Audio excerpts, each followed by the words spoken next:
Happy Saturday, everyone. The next city we're going to focus on for our storm spotlight for this impending winter weather event is Indianapolis, Indiana. We do have some sensors in a community north of the city, so that helps give us some guidance on what to expect for the road temperatures, the surface conditions, and what to expect in the forecast. Now, this one is a little bit interesting and could be a little bit tricky.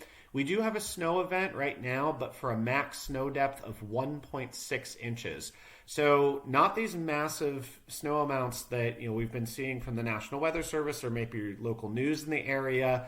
But remember, 1.6 is what's expected to be on the road surface, which factors in road temperature and traffic. However, road temperatures are mainly going to be below freezing. They will climb above freezing soon. And then later today will fall back below freezing and will not rise back above freezing after the snowfall starts. So snow is expected to start at, roughly around late morning on Sunday, heaviest later in the evening on Sunday, and then taper off by early Monday morning. As I said, road temperatures will likely be below freezing the whole time, but there'll still be some other factors, maybe limiting some of that accumulation on the road. If we just look at the snow that's expected to fall from the sky, here, maybe 2 to 3 inches.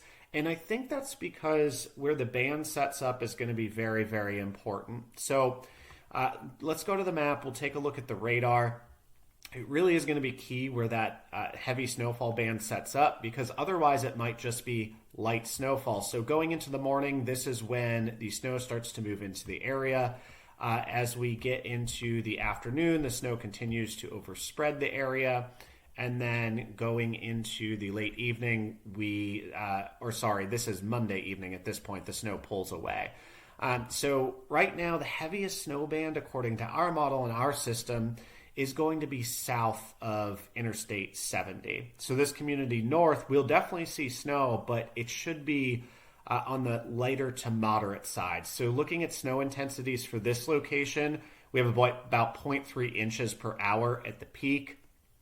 Let me see if I can check a location to the south of that to see if it's any higher. And no, a little bit higher, about 0.43 inches per hour at the peak. So right now, the Indianapolis area is looking like we'll see some snow, maybe plowable snow, but it really depends on where this band sets up, whether it's further south or it pushes a little bit further north. So you still have to keep in mind and pay attention to the situation because it could change over the next 24 hours. But as of now, it looks like the Indianapolis area should be on the lighter side rather than what we were seeing maybe a few days ago.